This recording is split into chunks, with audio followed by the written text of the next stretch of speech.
A paz do Senhor esteja com todos. A palavra que eu quero trazer para vocês hoje é a oração de arrependimento, baseado no pecado de Davi, no Salmo 51. Em todas as palavras ministradas durante este ano, eu foquei sempre na chamada ao arrependimento. E nesta última palavra do ano, eu gostaria de finalizar sobre o arrependimento de um homem considerado segundo o coração de Deus, Davi.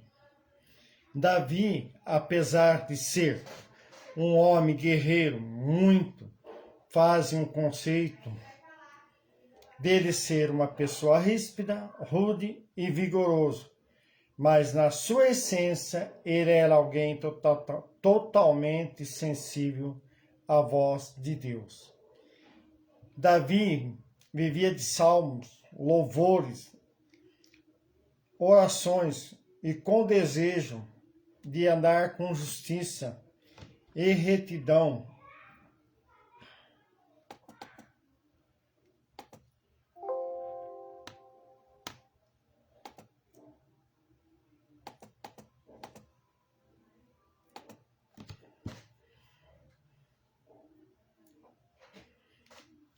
Com justiça e retidão diante de Deus.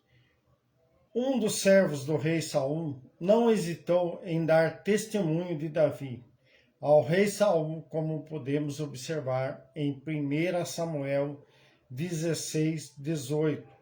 Então respondeu um dos moços e disse: Eis que tenho visto a um filho de Jessé, o belemita, que sabe tocar e é valente e vigoroso, o homem de guerra e prudente em palavras e de gentil presença ao Senhor, e como ele.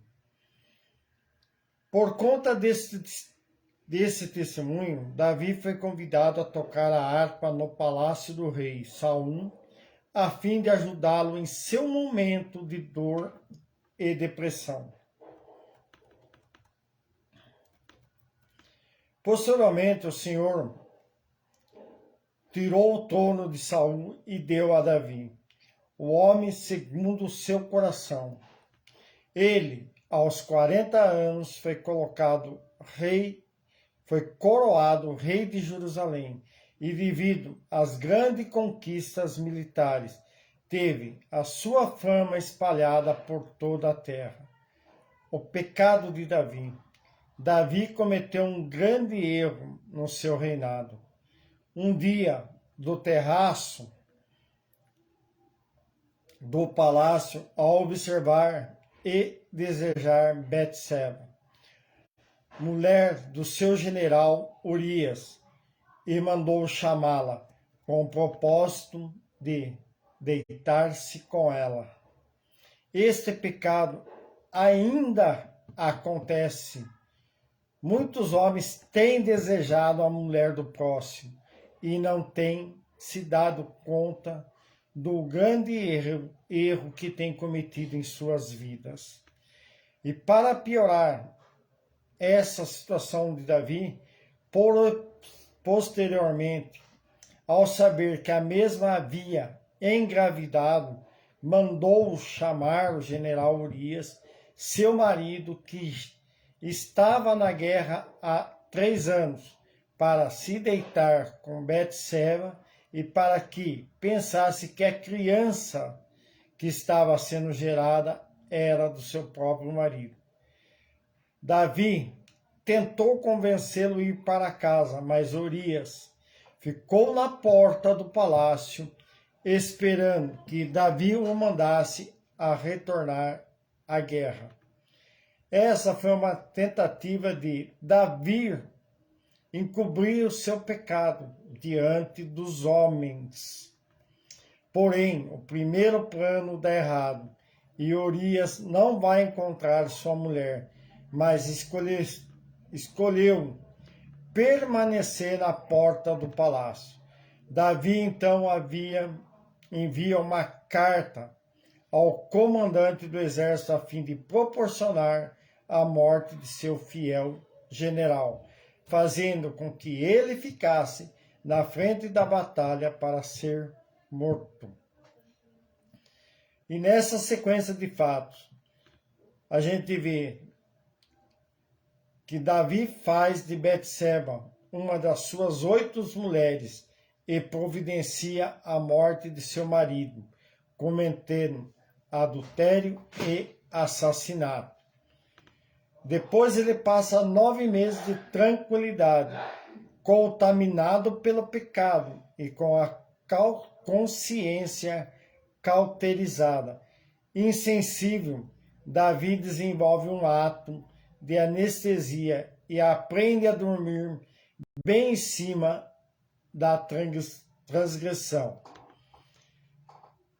E nesse inteirinho dessas passagens, a gente observa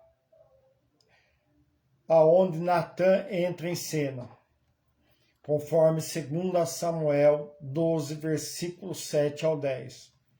Então disse Natã a Davi: Tu és esse homem, assim diz o Senhor Deus de Israel. Eu te ungi rei sobre Israel e te livrei das mãos de Saul. Eu te dei a casa do teu senhor e as mulheres de teu senhor e teu seio. E também te dei a casa de Israel e de Judá. E isto é pouco, pois te acrescentaria tais e tais coisas? Por que, pois, desprezaste a palavra do Senhor, fazendo mal diante dos seus olhos? A Urias o Heteu feriste a espada, e a sua mulher tomaste por tua mulher, e a ele mataste com a espada dos filhos de Amon. Agora, pois não se apartará a espada jamais da tua casa, porquanto me desprezaste e tomaste a mulher de Urias, o Heteu, para sua mulher. Então, Davi reconhece a gravidade do seu erro, conforme 2 Samuel, capítulo 12, versículo 13. Então disse Davi a Natã, pequei contra o Senhor, e disse Natã a Davi, também o Senhor o perdoou, o teu pecado não morrerás. O Salmo 51 é justamente o relato histórico de tudo o que se passou dentro de Davi, devido ter ofendido o caráter justo e santo de Deus. É uma das primeiras cenas desse episódio que Davi expressa no Salmo 51. É o reconhecimento de que havia feito algo muito grave. Primeiro, Davi reconhece a gravidade do seu erro. A geração moderna dá vários nomes ao pecado, a fim de minimizar o seu real significado. Chamam-lhe de pequeno erro, deslize, escorrego, pisar fora da linha, vacilar e outras variedades de palavras. Mas, na verdade, ele é transgressão, rebelião e ofensa contra Deus, que é santo e justo. E o ato voluntário de se rebelar-se e ofender-se o caráter santo justo de Deus. Conheço as minhas transgressões. Deixou de ser cínico para ser sincero. A maioria das pessoas aprende a nada sentir diante dos seus pecados. E aqui Davi reconhece que errou. Contra ti pequei. O pecado é rebeldia, é inimizade contra Deus, que é puro, justo, santo e verdadeiro. Devemos observar 2 detalhes. Não confundir a acusação do diabo com o convencimento do Espírito Santo. O diabo diz: você pecou, não tem mais jeito, nem adianta orar. O Espírito Santo diz: você pecou, mas o Senhor é fiel e justo para perdoar o que verdadeiramente se arrepende e se compadece de nós. Ele é bondoso, cheio de graça e rico em misericórdia. A maior dificuldade do ser humano é reconhecer que pecou, que está errado. Sempre atribui o seu erro a alguma coisa ou alguém. Adão disse que foi por causa da sua mulher Eva.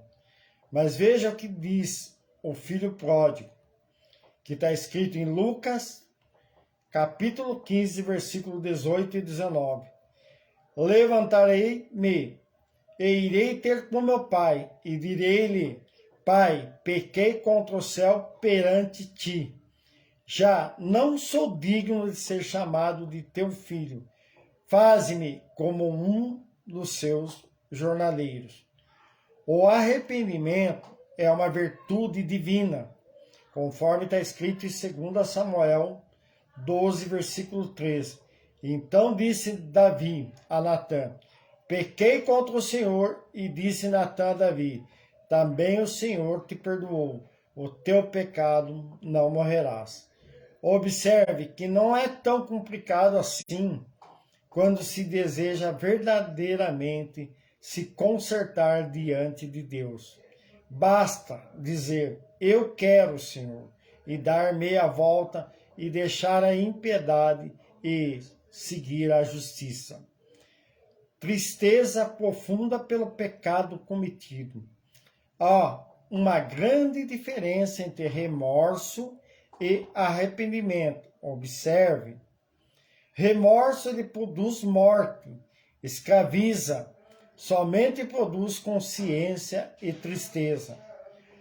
Já o arrependimento produz vida, liberdade, gera mudança, transformação e retorno à presença de Deus. Infelizmente, temos observado que as pessoas lamentam ter errado, mas não desejam ardentemente ter uma mudança verdadeira. Mas esse não foi o caso de Davi. Ele tem um comportamento diante do pecado que ilustra bem alguém que estava verdadeiramente arrependido. Em Salmo 51, versículo 8, está escrito: faz-me ouvir júbilo de alegria, para que gozem os ossos que tu quebraste. Faz-me ouvir júbilo de alegria. Toda noção de júbilo e alegria havia desaparecido. Acabou todo o cantar da alma, e isso é resultado da culpa. Ossos que tu quebraste. Os ossos significam o corpo inteiro, pois esse lhe dão a sustentação. E em Davi já não havia mais salmos, mensagens e orações. O pecado havia tirado tudo isso dele, toda essa espontaneidade de uma vida de devoção e adoração ao Senhor. E com isso, no decorrer, Davi passou a ter nojo do pecado com arrependimento. Davi se sentiu sujo, imundo, podre, necessitando ser lavado por Deus, conforme Salmos 51, versículo 1 e 2. Tem misericórdia de mim, ó Deus, segundo a tua benignidade. Apaga minhas transgressões segundo a multidão das tuas misericórdias. Lava-me completamente de minha iniquidade. Purifica do meu coração. Apaga as transgressões, fica escritas na alma, como um escrito de dúvida, de dívida. Somos como vestes sujas que precisam ser lavadas com água e sabão. O Salmos 51, versículo 7, está escrito: purifica-me com o isopo e ficarei puro, lava-me e ficarei mais branco do que a neve. Com o isopo, ramos de plantas usados para um ritual de purificação, era como o leproso se purificava. A Bíblia diz em Isaías, capítulo 1, versículo 18: vinde então e argue-me, diz o Senhor, ainda que vossos pecados sejam como escarlata, eles se tornarão brancos como a neve, ainda que sejam vermelhos como o carmesim, se tornarão branco como a lã. E com isso Davi tem o seu retorno com Deus, conforme está escrito em Salmos 51, 10, 12. Cria em mim, ó Deus, um coração puro e renova-me um espírito reto. Torna-me a dar alegria de tua salvação e sustém-me com espírito voluntário. Cria em mim um coração puro. A coisa mais difícil é recuperar um coração puro, pois nele é que permanecem as maldades e as malícias. E Davi, quando pede para criar nele um coração puro, ele está dizendo um coração reformado. Não quer dizer um coração reformado ou remendado. O verbo criar do texto é o mesmo que está escrito em Gênesis 1. Criar do nada. Ele queria dizer: Senhor, tira do nada e arranca de coisa alguma. Me faz um coração novo para mim. A maioria de nós quer o perdão em cima de um coração velho, com velhas lembranças e mania. Davi, ele queria zerar a existência do que ele tinha feito e começar do zero, começar uma nova vida. Por isso que ele pede: sustenta-me com o espírito voluntário. Ele havia perdido toda a voluntariedade para com Deus, mas agora ele diz: estou aqui, Deus, me usa, me enche, me traz de volta a tua presença.